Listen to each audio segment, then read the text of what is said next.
এই বুড়ো, এই কতবার বলেছি না এইখানে গাড়ি না লাগাতে? এটা কি তোর বাপের জায়গা নাকি? হ্যাঁ, আরে ভাই গরিব মানুষ, কি করব, থাকতে দাও না। গরিব তো কি হয়েছে? তোর বাপের জায়গা এটা। আরে বা দাদাগিরি দেখালে ভালো হবে না বলে দিচ্ছি।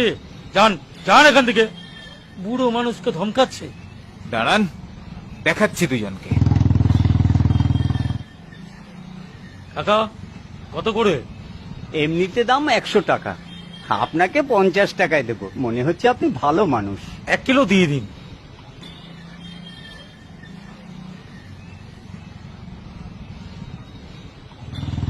চল ভাই চল। তাজা আছে তো? একদম। কি দেখছিস? ভাগ। কি